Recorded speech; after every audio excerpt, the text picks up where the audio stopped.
খুবই ইম্পর্টেন্ট এবং কিছুটা চাঞ্চল্যকরও বলা যায়। গতকালকে যখন বাংলাদেশে পররাষ্ট্র মন্ত্রণালয়ের যেই অতিরিক্ত সচিব যখন ভারতে তারেক রহমানের যাওয়াটা প্রায় অনিশ্চিত করে দিলেন, যে যদি সেখানে অনুকূল পরিবেশ না থাকে তবে তারেক রহমানের সেখানে যাওয়াটা হচ্ছে না, এমনটাই তার সারমর্ম। এরপর থেকেই বিভিন্নভাবে আলোচনা নানান ধরনের ডালপালা ছড়াচ্ছে এবং গতকালকে, মানে বলছি বাংলাদেশ সময় হিসেবে গতকালকে বিকেলের পর থেকেই কোনো কোনো মহলে নতুন একটা তথ্য ছড়িয়ে পড়েছে। সেটি হলো, শেষ পর্যন্ত আগামী মাসে তারেক রহমানের, মানে বাংলাদেশের প্রধানমন্ত্রীর যে যুক্তরাষ্ট্র সফরের যে কর্মসূচি আছে জাতিসংঘের অধিবেশনে, সেটিও ভেস্তে যেতে পারে। মানে তারেক রহমানের যুক্তরাষ্ট্রে যাওয়া নাও হতে পারে, এমন একটা আশঙ্কা তৈরি হচ্ছে, যেটির আজকে বিকেল থেকেই এটি ছড়ানো শুরু করেছে। আসলে কি হচ্ছে, কি হতে পারে যদি এমন এই আশঙ্কা যদি সত্যি হয়, সেটি কেন? অন্যদিকে যদি তারেক রহমানের শেষ পর্যন্ত যুক্তরাষ্ট্রে যাওয়া হয়ও, সেইখানে গিয়ে তিনি কি কি পরিস্থিতির মুখে, কি কি প্রশ্নের মুখে পড়তে পারেন, কথা বলবো এসব নিয়ে। সঙ্গে আছেন যুক্তরাষ্ট্রের সাংবাদিক, যিনি দীর্ঘদিন পর্যন্ত স্টেট ডিপার্টমেন্টে সাংবাদিকতা করছেন, দস্তগীর জাহাঙ্গীর। আমি আপনাকে ধন্যবাদ জানাচ্ছি আমাকে সময় দেওয়ার জন্য। আশা করি আপনি শুনতে পাচ্ছেন আমাকে। আমি আপনাকে ক্লিয়ার শুনতে পাচ্ছি। অসংখ্য ধন্যবাদ আপনাকে। আপনার জার্নালে আবারও আমাকে আমন্ত্রণ জানানোর জন্য। জি, আমি একটু শুরু করতে চাই যেই তথ্যটি নতুন। আপনি কি এমন কিছু শুনেছেন কিনা, আপনার কানে এমন কিছু কোনো তথ্য কি পৌঁছে গেল যে তারেক রহমানের যুক্তরাষ্ট্র সফরটাও ভেস্তে যেতে পারে, মানে তার যাওয়া আটকে যেতে পারে, এমন কিছু আপনি শুনেছেন কিনা? আমি যেভাবে শুরু করতে চাই সেটা এভাবে বলি যে বাংলাদেশ একটি সার্বভৌম স্বাধীন রাষ্ট্র হিসাবে আর অ্যাক্ট করতে পারছে না।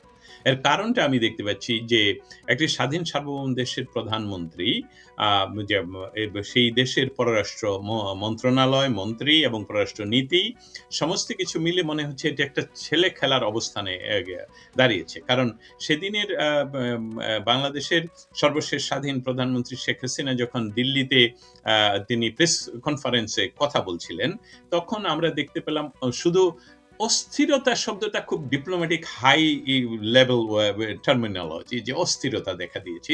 এটা আমি সেদিন দেখলাম এটা অস্থিরতা নয়, এটা একদমই যে যেটাকে বলে আতঙ্কগ্রস্ত। তারা মনে করছে এই বুঝি শেষ হয়ে গেল পৃথিবী, মনে করছে মানে তাদের পায়ের তলায় যেহেতু মাটি নেই, তারা সন্ত্রস্ত থাকে যে কোনো বিষয়ই।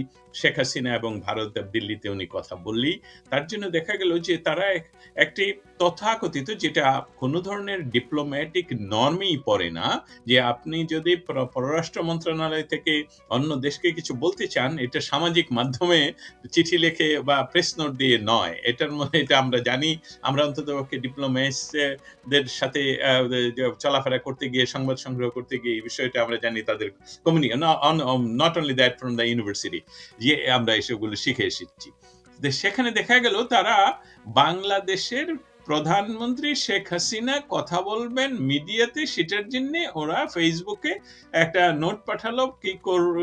সেটার মধ্যে 9 বার আমার একজন বলবো ইয়াংস্টার, সে বলল হিসাব করে সময় পাচ্ছি না, আপনাকে ছোট্ট করে ভিডিও করে পাঠাচ্ছি কতবার তারা এডিট করেছে। সো এইটা হলো, দেখা যাচ্ছে যে বাংলাদেশের পররাষ্ট্র মন্ত্রণালয়, পররাষ্ট্র নীতি তথাপি এই আমি বলছি ডক্টর ইউনূস উত্তর তারেক রহমানের সরকার খুব অস্থির একটি পরিস্থিতি, এবং তারা আসলে নৌকাতে তারা বসেছে মাঝি হিসাবে, কিন্তু আসলে তারা মাঝি নয়, তারা বুঝতে পারছে না দেশ পরিচালনার বিষয়ে। যার জন্য আমি দেখতে পাচ্ছি যে এই সকালে বলে যে আমরা ভারত যাব, বিকেলে বলে আমরা ভারত যাব না। কি কারণ এসবগুলো মিডিয়াতে আসার আগে আলোচনা ইন্টারনাল সরকারের বিষয় হওয়া উচিত, এবং সেটা যদি কোনো ঘোষণা আসে, সেই ঘোষণাগুলো আসা উচিত দুই রাষ্ট্রের পক্ষ থেকে। বাংলাদেশ যদি না যেতে পারে, তাহলে ভারতের সাথে একই টোনে কথা বলবে যে এই কারণে তারা আজকে যাবে না, ভবিষ্যতের অমুক মাসে তমুক মাসে যাবে। এসবগুলো আমরা দেখে এসেছি, যা এই ডিপ্লোম্যাটিক ওয়ার্ডিং গুলো। কিন্তু এখন বলা হচ্ছে না, আমি খাবো না, না আমি যাব না। ভারতের অমুক দখল করে ফেলবো। ভারতকে ধমক দিচ্ছে শেখ হাসিনা যাতে কথা না বলতে পারে আপনার মাটিতে বসে। আরে শেখ হাসিনা তো শুধু উনার মাটিতে বসে কথা ওইখানে বলে না। উনি তো ওইখানে বসে সারা পৃথিবীর সব জায়গায় কথা বলে। Australia to Alaska, Alaska Washington DC to Japan সব জায়গায় উনি কথা বলে বেড়াচ্ছেন। তাহলে ওই সকল সরকারকে উনারা পররাষ্ট্র মন্ত্রণালয় এত দ্রুত গতিতে কিছু বলেনও না, লিখতে পারেন না। শুধু ভারত, ভারত। এটা হলো বাংলাদেশের একটি বড় জনগোষ্ঠী।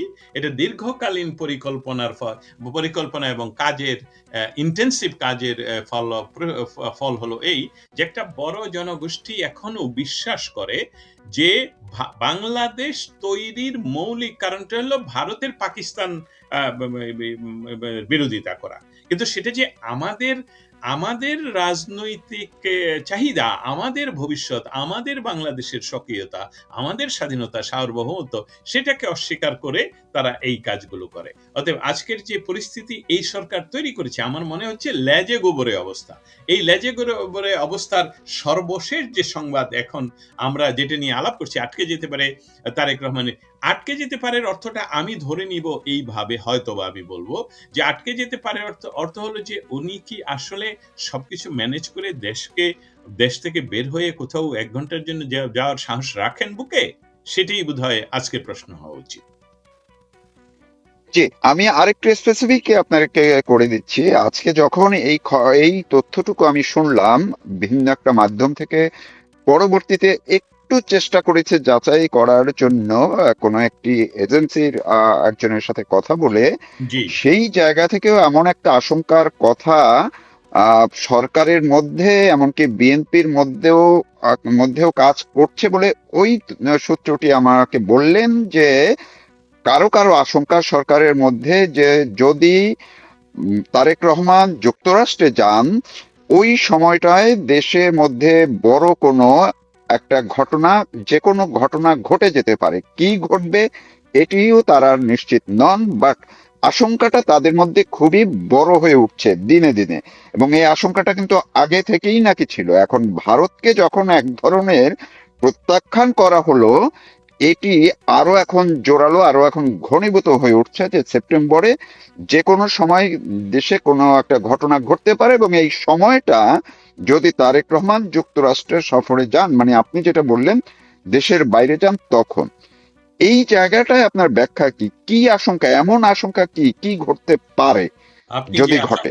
আপনি যে আশঙ্কার কথা বলছেন, আমি আমি এটার সাথে একটু পিছনে ফিরে গিয়ে দেখাতে চাই। আমাদের ৫ই অগাস্টের পরবর্তীতে বাংলাদেশের এখনো পর্যন্ত যিনি সেনাবাহিনী প্রধান আছেন, তিনি কিন্তু এই জামাতি বেশভূষা ধারণ করার আগে উনি রাশিয়া ভ্রমণ করতে গেলেন। উনি বিভিন্ন দেশে ভ্রমণ করতে গেলেন। যে উনি মহাব্যস্ত। বাংলাদেশে কিছু ঘটে নাই, এটা স্বাভাবিক, নরমাল এই একটা ভাইব তৈরি করার উনি শেষ করে, চেষ্টা মানে এটাও মেটিকুলাসলি ডিজাইনের অংশ হিসাবে আমি মনে করি। বাট আমরা যেটা জানি যে কোনো কিছু স্থির থাকতে হলে দুটি বিপরীত পক্ষের সমান শক্তিমান থাকতে হয়, যেটা ফিজিক্সের একদম বেসিক এই সংজ্ঞা। সেখান থেকে বাংলাদেশে যে একপক্ষীয় একটা ঘটনা ঘটে গেল যে আমরা দেখলাম যে ডক্টর ইউনূস কোথা থেকে আসলেন, ৩ দিন বাংলাদেশে সরকার ছিল না। তিনি ফিরে এসে একটা তথাকথিত একটি সরকার করলেন। সেই সরকার বাংলাদেশে জঙ্গি উত্থান করলেন, সমস্ত জঙ্গিদেরকে ছেড়ে দিলেন। জামায়াত ইসলামকে ক্ষমতায় বসানোর জন্য তারা কিন্তু ফাইনালি এই ইলেকশনে রাজি হলো। ভারত, আমি আপনার মাধ্যমে সরাসরি বলি, ভারতের জন্য সেটা আসলে হয়ে ওঠেনি, যার জন্য জামাত খুব ক্ষুব্ধ। এখন এই সার্বিক ডটগুলো যদি আমরা একসাথে করি, তাহলে আমরা কি এই আশঙ্কা করতে পারি না? আমরা তো 75 এর 15ই অগস্টের পর কতগুলো ছোট ছোট কু আমরা দেখতে পাই, এবং সেসবগুলোর ফাইনাল ফলশ্রুতিতে ফাইনালি যখন তার মূল খলনায়ক জিয়াউর রহমান যখন প্রেসিডেন্টের ক্ষমতায় চেয়ারে বসেন, তারপর উনি ডান হাতে বাম হাতে বহু মুক্তিযোদ্ধা অফিসারদেরকে হত্যা করেন, অর্থাৎ ফাঁসি দেন। এবং তখন কিন্তু উনি বাংলাদেশের বাইরে যেতে একদমই সাহস করেননি এবং জাননি। আপনার প্রশ্নের ভিতরে আপনি যে ব্যাখ্যা তুলে ধরলেন, সেটাকে আমি আমার মতন করে বলছি, অস্থিরতাতে তাকে প্রচন্ডভাবে প্রকাশ পাচ্ছে। এখন তারেক জিয়া ওয়াশিংটন নিউ ইয়র্কে আসার একটি মৌলিক কারণ আছে সেখানে। সেই কারণটা হলো যে আমেরিকার যে নিষেধাজ্ঞা আছে ইয়ের উপরে, একজন ব্যক্তি তারেকের উপরে, সে বাংলাদেশের রাষ্ট্রের সরকারের প্রধান হিসাবে কে প্রমাণ করতে পারবে কিনা যে আসলে এটা বাতিল হয়ে গেছে। কারণ কেউ তো বলবে না। আমরা যখন প্রশ্ন করি, আমি এটা প্রশ্ন ইমেইলে পাঠিয়েছিলাম যে আমরা এই সকল পার্সোনাল তথ্য আমরা প্রকাশ করি না, স্টেট ডিপার্টমেন্ট। আমি এটা নিয়ে নিউজ করিনি। আমি বারবার জিজ্ঞেস করেছি। এখন তিনি না আসলে তো এটা প্রমাণিত হবে না যে ওনার উপর নিষেধাজ্ঞা বাতিল হয়েছে। কারণ আমরা জানি মোদির উপরে নিষেধাজ্ঞা ছিল। তারপর মোদি এমনকি হোয়াইট হাউসে, সেদিন আমি উপস্থিত ছিলাম সেখানে, মোদি হোয়াইট হাউসে উপস্থিত হয়েছেন। এটাও তারেক জিয়ার জন্য একটা চ্যালেঞ্জ প্রমাণ করার। কিন্তু তারেক জিয়ার জন্য আরেকটা চ্যালেঞ্জ হলো ভারতের সাথে। আমি জানি তারেক যতটুকুই না ভারত বিরোধিতা, কারণ তারেকের ক্ষমতায়নের অনেক ক্রীড়ানকের মধ্যে ভারতকে ক্রীড়ানক বলবো না, অনুঘটক বলবো। সেখানে ভারতের সাথে ইচ্ছা করে যে পায়ে পড়ে ঝগড়া করার যে সর্বশেষ গত দিনে যেটা ঘটলো, সেটা ভারত এখন বিশ্বের একটি ক্ষমতাসীন বা ক্ষমতাধর শক্তি, শুধু রাজনৈতিক নয়, শুধু সামরিক নয়, অর্থনৈতিকভাবে। সেখানে যে বৈশ্বিক যে দ্বন্দ্ব চলছে, ব্যবসায়িক দ্বন্দ্ব চায়নার সাথে আমেরিকার, সেখানে আমেরিকা এফোর্ড করতে পারবেই না ভারতকে হারানো। আর ভারত সরাসরি এফোর্ড বলে দিয়েছে সারা জীবন। এটা অনেক ভারতের স্বাধীনতা লাভের পর থেকেই ভারতের পশ্চিমে যে তথাকথিত আজাদ কাশ্মীর রয়ে গেছে, সেই ক্যান্সারই ভারতের জন্য যথেষ্ট। অতএব একটা পূর্বে অস্থিতিশীল দেশ, আমি সরকারও বলছি না, দেশও ভারত এফোর্ড করতে চায় না, এবং সেটার জন্য তারা সব সময় কাজ করে যাচ্ছে। তারই ফলশ্রুতিতে এখন তারেক জিয়া কি এই রিস্ক নিবেন জাতিসংঘের আশা এসে যদি ক্ষমতাচ্যুত হন?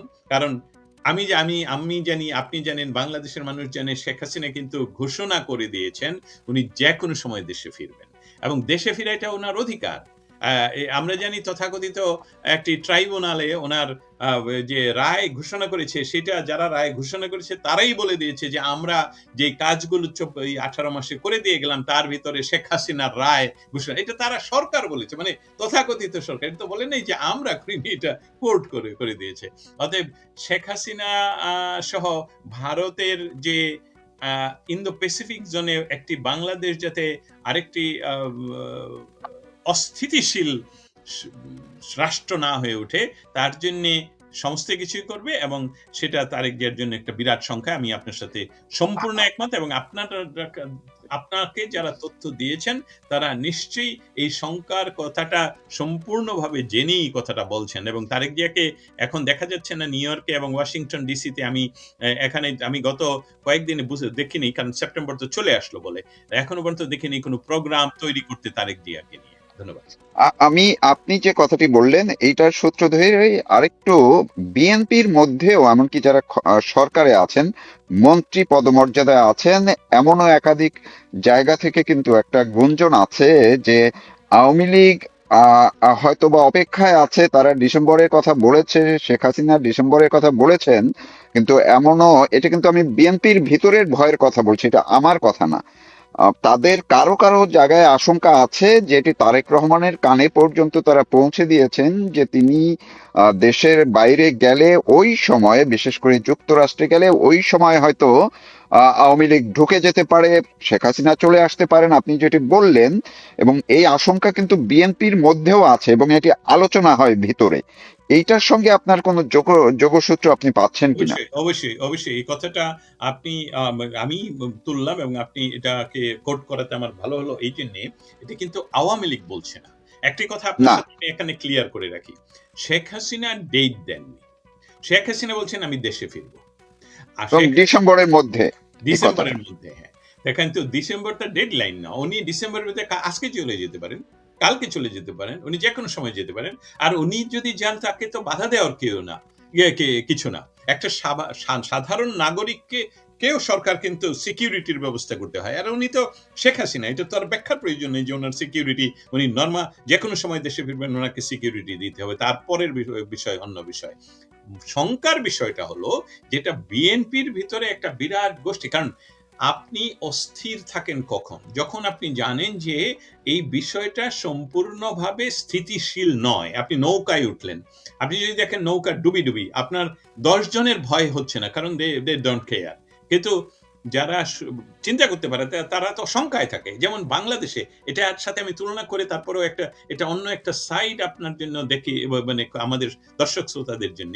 আমি বাংলাদেশে গেলে বাসে চড়লে আমি আতঙ্কগ্রস্ত থাকি যে কখন জানি বাসটা পড়ে যাবে। কারণ ওনারা যেই বড় বড় বাস, আমেরিকান বা ইউরোপিয়ান বড় বড় বাসগুলোর মতো নেই, কিন্তু রাস্তা তো সরু, এবং সেই সরু রাস্তার ভিতরে ওনারা যে স্পিড করেন, যে তারপরে গরু ছাগল মহিষ সব আছে রাস্তায়। আমি এই উদাহরণটা দিলাম এই জন্যে, এই এই রাষ্ট্র যে দল চালাচ্ছে বিএনপির এরা জানে যে এটা সরু রাস্তা, আমরা সঠিকভাবে নির্বাচিত সরকার নই, আমাদের জনগণের সাথে সম্পৃক্ততা নেই, আমরা একটা মেটিকুলাসলি ডিজাইন ৩২ নম্বর ভাঙ্গার সাথে সংযুক্ত করে ফেলেছে আমাদেরকে। একটা বিরাট জনগোষ্ঠী জানে যে শুধু তাদের অন্ধ সমর্থক ছাড়া, এমনকি তাদের বিএনপির এরাও জানে যে এই ৩২ নম্বর ভাঙ্গার পিছনে তারেক জিয়া যুক্ত।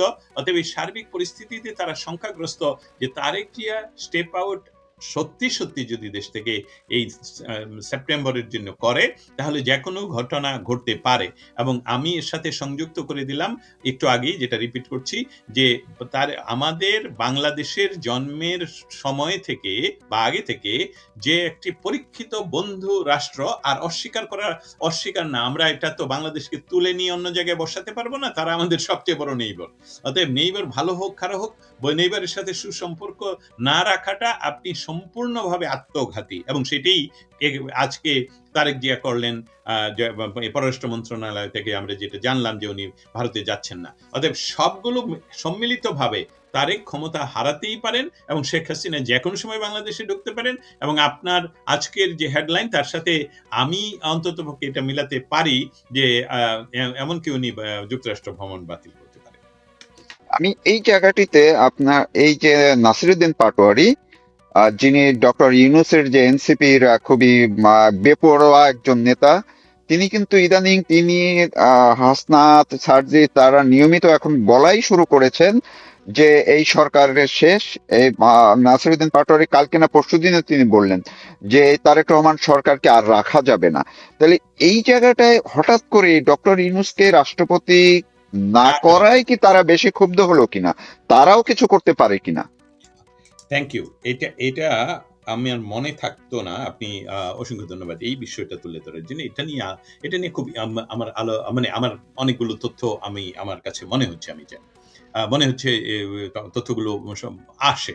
সেটা হলো, আসলে বাংলাদেশ রাষ্ট্রটা পরিচালনা, আপনি যাকেই প্রধানমন্ত্রী হিসেবে দেখছেন, পরিচালনা হচ্ছে অন্য জায়গা থেকে। আমরা ছোট ছোট শব্দগুলো ব্যবহার করব, যেমন সেফ হাউসের বিষয়টা, এসবগুলো তাদের তাত্ত্বিক গুরু বা মনস্তাত্ত্বিক গুরু বা গড গুরু, হোয়াটএভার আপনি বলেন, তারা কিন্তু সহ্য করতে পারছে না, তাদের বয়সের কারণে হোক আর কারণে হোক। আপনি কিন্তু বেশিক্ষণ রাখতে পারেন না যে গোপন বিষয়গুলো।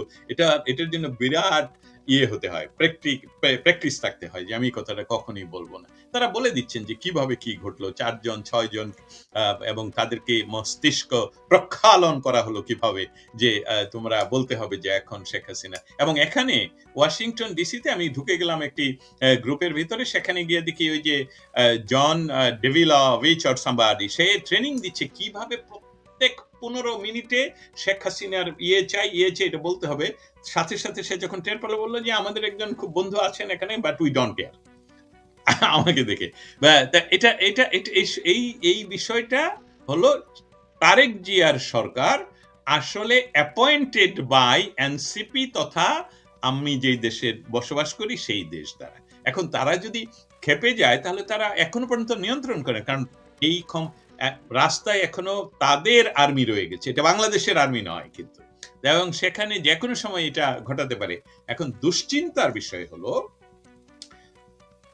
আমেরিকার সরকারের সাথে মোদী সরকারের সরাসরি গত ৩-৪ মাসের তথ্য অনুসারে, যে আমরা একটা অ্যাফোর্ড করতে, অস্থিতিশীল রাষ্ট্র ওইখানে আমরা চাই না, এবং এটা আমাদের স্থিতি আনার জন্য আমরা যদি রাশিয়ার সাথে কাজ করতে হয়, চীনের সাথে কাজ করতে হয়, আমরা লোকালি করব।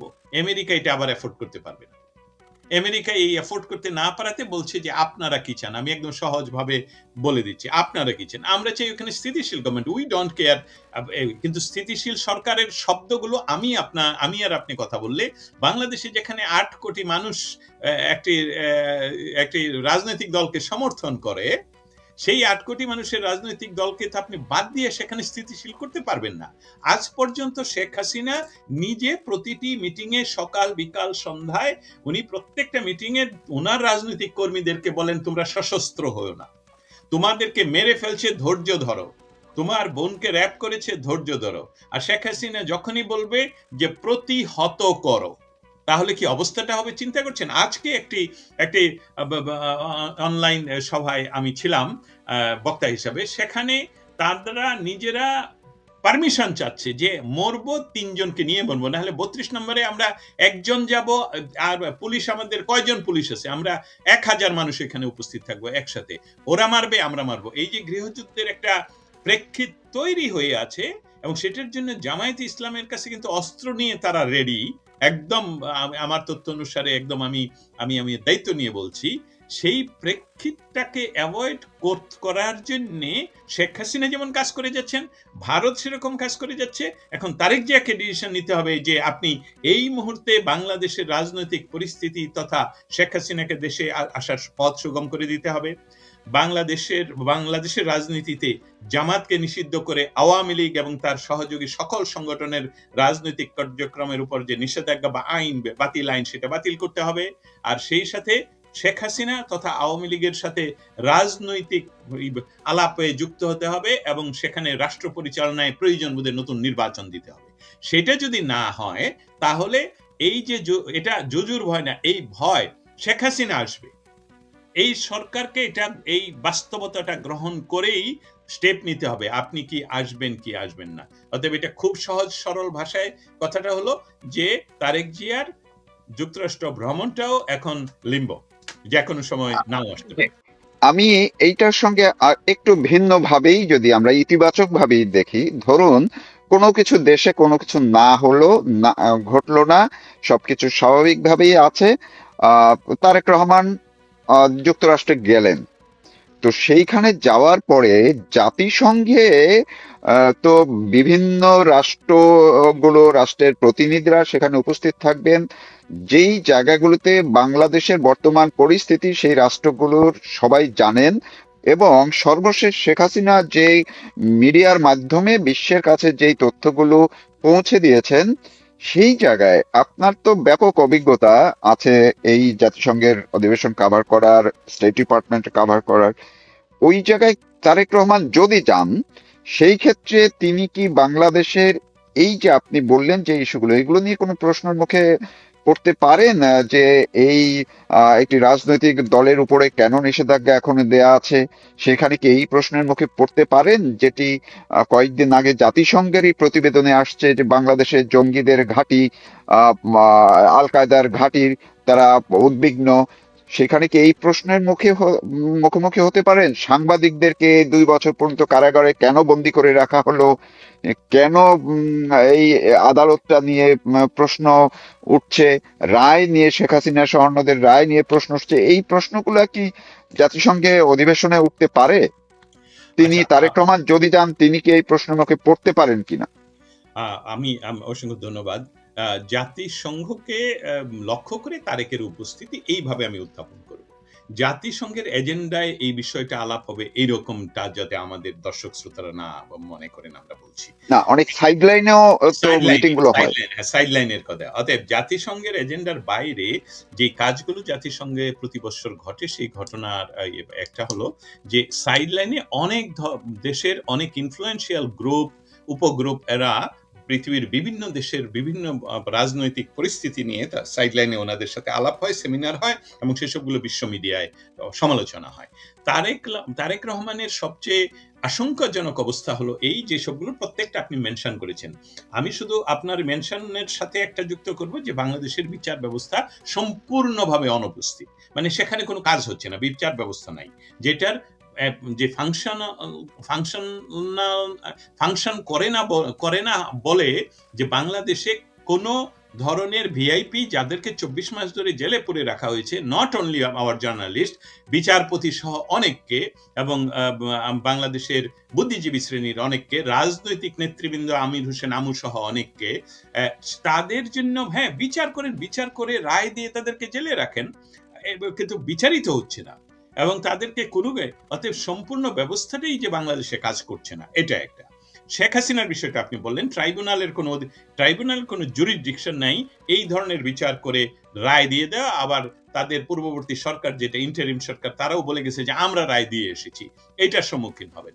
আর মূলত বাংলাদেশের একটি বাংলাদেশ তথা আমি যদি এই মুহূর্তের বিশ্বের রাজনৈতিক দলগুলোর ইতিহাস একসাথে করি, সেখানে আওয়ামী লীগ একটি অন্যতম পুরাতন রাজনৈতিক দল, এবং তার রাজনৈতিক দল হিসেবে যে সমর্থন এখনো পর্যন্ত সেটা বিএনপির চেয়েও বেশি। সেখানে এরকম একটা রাজনৈতিক দলকে আপনারা নিষিদ্ধ ঘোষণা করলেন। এমনকি কমিউনিস্ট উত্তর পূর্ব ইউরোপ এবং রাশিয়াতেও কমিউনিস্ট পার্টি কিন্তু নিষিদ্ধ নয়, যদিও তারা দীর্ঘকালীন সময় ধরে এককভাবে কোনো নির্বাচনবিহীনই দেশ পরিচালনা করেছেন। তো সেখানে এটা তো আপনারা কিভাবে নিষিদ্ধ করলেন? এই কথাটা খুব স্বাভাবিকভাবে সংবাদ কর্মীদের মাঝে আসবে। আরেকটা বিষয় বলে রাখি, বিপজ্জনক অবস্থা হলো তারা তো করিডোরে, মানে এটা যখন আমার পাস আসে ভিতরে, আমার সাথে ওনার দেখা হতে পারেই। অতএব সেখানে আপনার মুখ বন্ধ করা, এটা তো বাংলাদেশ না যে আপনাকে কেউ বন্ধ করে দিতে পারবে যে ইউডান। আপনি যদি উনি উত্তর না দিলেও আপনি তো শাউট করে প্রশ্ন করতে পারেন। হোয়াইট হাউসের পেছনে যেখান থেকে হেলিকপ্টারে উঠেন প্রেসিডেন্ট, সেখানে প্রচন্ড আওয়াজের ভিতরে, আমি ভিডিওটা আপনাকে একদিন দিব শুধু দেখানোর জন্য, আমি চিৎকার করে জিজ্ঞেস করছিলাম যে বাংলাদেশে এই ঘটনা ঘটছে, আপনার মন্তব্য কি? উনি আমার দিকে তাকানো নাই, শুনেনও নাই, বাট এটা তো রেকর্ডেড যে এই প্রশ্নটা ওনাকে ছুড়ে দেওয়া হলো। উনি হয়তো বা পরবর্তীতে ওনার প্রেস কোরেরা ওনাকে দিয়েছেন যে এই ভদ্রলোক দস্তগীর জাহাঙ্গীর বাংলাদেশে সে প্রশ্ন করেছে। এই সবগুলো হলো রেকর্ড, এবং তার জন্য এই ভীতিটা, সবচেয়ে বড় ভীতি হলো ওনার কাছে কোনো উত্তর নেই। আরেকটা বিষয় হলো যে যেহেতু উনি কথাও বলতে পারে না এখনো পর্যন্ত, মিডিয়াতে শেখ হাসিনা বাংলাদেশ এটাই সংবাদ, বিশ্ব মিডিয়ার কথা বলছি, তারেক জিয়া নামক প্রধানমন্ত্রীর কথাও আসে না। তারা এখনো, আপনি এমনকি চ্যাট জিপিটি বলেন, যে অন্য যে কোনো ধরনের এআই কে এখনো প্রশ্ন করলে এখনো বলে শেখ হাসিনা প্রধানমন্ত্রী। তার অর্থ হলো তারা এই তথ্যগুলো প্রতিষ্ঠিত করতে পারে নাই। অতএব আপনার এই মৌলিক প্রশ্নতে ফিরে যাই, তারেক জিয়া বাংলাদেশের পরিস্থিতি নিয়ে ইউরোপিয়ান ইউনিয়নের রাষ্ট্রনায়কদের সাথে, যাদের সাথে ওনার দেখা হওয়ার যদি হয়, তাদেরকে এই প্রশ্নের উত্তর দিতে হবে।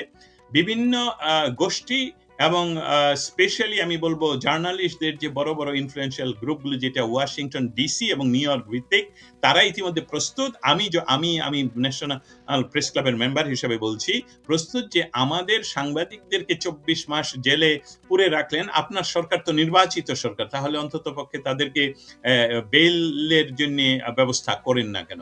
আপনি তো বলেছিলেন আইনের শাসন প্রতিষ্ঠা করবেন। সেই সাথে আরেকটা বড় প্রশ্ন, যেটার উত্তর ওনার কাছে আসলে দেওয়ার কোনো উপায়ই থাকবে না, সেটা হলো যে বাংলাদেশের রাজনৈতিক ইতিহাস, বাংলাদেশের স্বাধীনতা সংগ্রামের ইতিহাসের সাথে শেখ মুজিবুর রহমান যুক্ত, যার নেতৃত্বের আন্ডারে আপনার বাবা মেজর জিয়া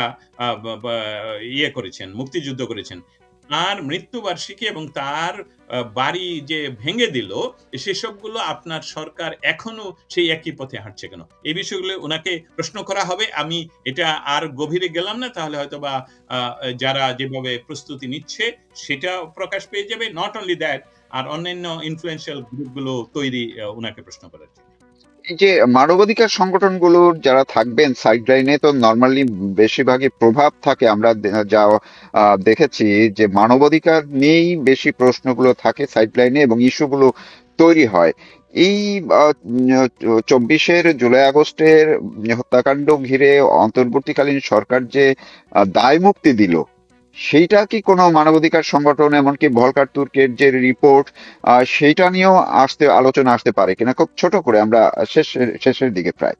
মানবাধিকার নিয়ে যে সকল সংস্থাগুলো এমনকি জাতিসংঘের সাথে যারা রেজিস্টার্ড হিসেবে কাজ করছে, তাদের মৌলিক প্রশ্নটি তারা কিন্তু একটা বিষয় আম ইতিমধ্যে বাংলাদেশ সরকারকে বারবার বলে বলে দিয়েছে যে বাংলাদেশের কোনো রাজনৈতিক অধিকার, কোনো রাজনৈতিক দলের অধিকার হরণ এটা সঠিক নয়।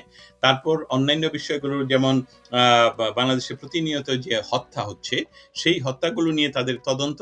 আর on the top of that যেটা সবচেয়ে বড় প্রশ্ন আসবে মানবাধিকার কর্মী বা মানবাধিকার সংস্থা, বিভিন্ন সংস্থার কাছ থেকে, সেটা হলো পুলিশ হত্যা। পুলিশকে ঝুলে রাখা, সেই পুলিশ হত্যা যারা করেছে তাদেরকে ইন্ডেমনিটি বা এই ধরনের কোনো আইন যেটা অধ্যাদেশ দিয়ে ডক্টর ইউনূস করে গিয়েছিলেন, সেসবগুলোকে আপনারা আইনে পরিণত করলেন কিভাবে? জনগণ তো ম্যান্ডেট আপনাদেরকে দেয়নি যে তাদেরকে রক্ষাকর্তা পুলিশকে যারা হত্যা করবে। কারণ এটা তো এরকম নয় যে একটি রাষ্ট্র আরেকটি রাষ্ট্র শত্রু রাষ্ট্রের সাথে যুদ্ধ করছে, সেখানে তাদের বাহিনীকে তারা হত্যা করেছে, তাদের সৈনিককে তারা হত্যা করেছে। That's not the way.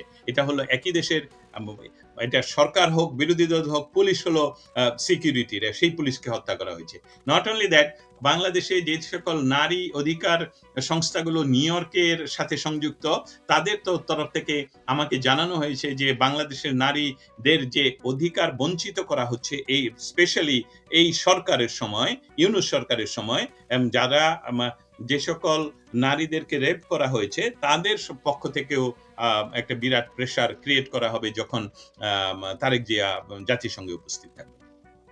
একদম শেষ করব এই প্রশ্নটার একটু আপনার কাছ থেকে জানার জন্য, সর্বশেষ পরিস্থিতি। আমার চ্যানেলেই মাত্র 2 দিন আগে যুক্তরাষ্ট্র আওয়ামী লীগের সভাপতি ডক্টর সিদ্দিকুর রহমান তিনি বলেছেন যে তারেক রহমান যদি আওয়ামী লীগের উপর থেকে নিষেধাজ্ঞা প্রত্যাহার না করে যুক্তরাষ্ট্রে আসেন, তার পরিণতি তারা ওই যে ডক্টর ইউনূস যাওয়ার পরে যা হয়েছিল সেই কর্মসূচি তারা নিয়ে রেখেছেন এবং এটি ঘোষণাও করেছেন। তারা এয়ারপোর্টে, হোটেলে, এমনকি ভেন্যুর সামনে তারা একদম দিনক্ষণ ঠিক করে রেখেছেন, কর্মসূচি পালন করবেন তারেক রহমানকে প্রতিহত করার জন্য, প্রতিবাদ জানানোর জন্য।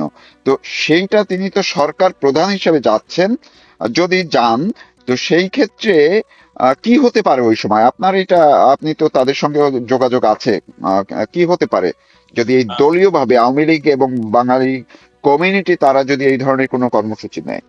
গত এটার জন্য একটি উদাহরণ দেওয়া প্রয়োজন। গত 15 তারিখে জাতীয় শোক দিবসে আমাদের নিউ ইয়র্কের জ্যাকসন হাইটসে বাংলাদেশ আওয়ামী লীগ যুক্তরাষ্ট্রের আয়োজনে শোক এবং দোয়া মাহফিলের একটা অনুষ্ঠান হয়। সেখানের একটি ভিডিও আমি শেয়ার করি। ভিডিওটা শেয়ার করি শুধু দেখানোর জন্য যে সেখানে সহস্রাধিক লোক একদম অনাহত। এটা এরকম আওয়ামী লীগের বা বিএনপির বা এরকম রাজনৈতিক কর্মসূচিতে ছোট রুমের ভিতরে করে, তাদের নিজস্ব লোকস্বজন আসে, কিন্তু এটা ছিল শত শত মানুষের উপস্থিতি। অতএব এইটা আমার মনে হয় ডক্টর সিদ্দিকুর রহমান, যিনি যুক্তরাষ্ট্র আওয়ামী লীগের সভাপতি, উনি যেটা বলছেন এটার আমি সামঞ্জস্যতা দেখতে পাচ্ছি। ইতিমধ্যে আমার কাছে যে তাদের এক্সকিউজ মি আমার সাথে যে তাদের কর্মসূচি শেয়ার করেছেন, সেখানে যেখানেই তারেক জিয়া সেখানেই প্রতিবাদ প্রতিহত করা হবে। তারেক জিয়া প্রোটোকল পাবেন। উনার জন্য দুর্ভাগ্য হবে যে হয়তোবা উনি হোটেল লবি থেকে দাঁড়িয়ে হ্যালো বলতে পারবেন না, কারণ সেখানে কে কোন দলের এটা তো আর গুনে গুনে ঢুকানো যাবে না। অতএব এটা এমনও ঘটতে পারে, আমরা যেটা আপনি মেনশন করেছেন সেরকমও ঘটতে পারে। আর না ঘটার সম্ভাবনা হলো, যদি এটা বলি তাহলে তারেক জিয়াকে হাইড করে রাখতে হবে, যেটাকে বলে সরকারি প্রোটোকল দিয়ে, এবং জাতিসংঘ তাকে প্রোটোকল দেবে। কিন্তু ওনার সাথের সঙ্গীরা তো সেটা পাবে। সেটার জন্য আমি মনে করছি যে যুক্তরাষ্ট্র আওয়ামী লীগ এই মুহূর্তে সারা পৃথিবীর মাঝে সবচেয়ে, যুক্তরাষ্ট্র আওয়ামী লীগ ডক্টর সিদ্দিকুর রহমানের নেতৃত্বে যেমন কাজ করে যাচ্ছে, এখানে আওয়ামী লীগের অন্যান্য গ্রুপরাও রয়েছে, তারাও সক্রিয়, বিশেষভাবে সক্রিয়, এবং তারা পূর্বাঞ্চল, উত্তরাঞ্চল, তারপর দক্ষিণাঞ্চল, এই সকল কিছু মিলিয়ে এখানে একটা হই হই রই রই কাণ্ডের ঘটবে। এবং তারা অনেকে ডিক্লেয়ার করেছেন যে প্রয়োজন বোধে আমরা গ্রেফতার হব, কিন্তু প্রতিহত আমরা করবই। অতএব কর্মসূচি নিয়ে যেটা ডিক্লেয়ার করেছেন, আমি দেখতে পাচ্ছি যে 15ই আগস্টে সেটা সফল হয়েছে। জি, অনেক ধন্যবাদ আপনাকে। দর্শক শুনলেন যুক্তরাষ্ট্রের সাংবাদিক দস্তগীর জাহাঙ্গীর, তিনি অনেকগুলো পয়েন্ট অনেক অ্যাঙ্গেল থেকে বিশ্লেষণ করে বুঝিয়ে দিলেন যে তারেক রহমানের যুক্তরাষ্ট্রে যাওয়া সেটিও যে আটকে যেতে পারে, আমরা কিন্তু বলছি না যাবেই, যেতে পারে। এই আলোচনা টি কিন্তু গতকালকে বিকেল থেকেই শুরু হয়েছে, এমনকি এজেন্সির মধ্যেও এই আলোচনাটি আছে, সরকারের মধ্যেও আছে, এমনকি মন্ত্রী যারা আছেন তাদের মধ্যেও এই আশঙ্কাটিও আছে, এবং সেটি জোরালো হচ্ছে। হয়তো আগামী 2-3 দিনের মধ্যে আরো ডেভেলপমেন্ট কিছু থাকতে পারে। এবং যুক্তরাষ্ট্রে যদি যান সেই ক্ষেত্রে তারেক রহমান উম, কি কি বিষয়গুলোর সম্মুখীন হতে পারেন, সেই বিষয়গুলো নিয়েও কথা বললেন। আশা করি আপনাদের জন্য খুবই গুরুত্বপূর্ণ এই আলোচনাটি, আপনারা শুনলে নিজেদের সঙ্গে মিলিয়ে নিতে পারবেন। সবাই ভালো থাকুন, সুস্থ থাকুন, নিরাপদে থাকুন। দস্তগীর জাহাঙ্গীর, আমি আপনাকে আবারও কৃতজ্ঞতা ও ধন্যবাদ জানিয়ে আজকের মতো শেষ করছি।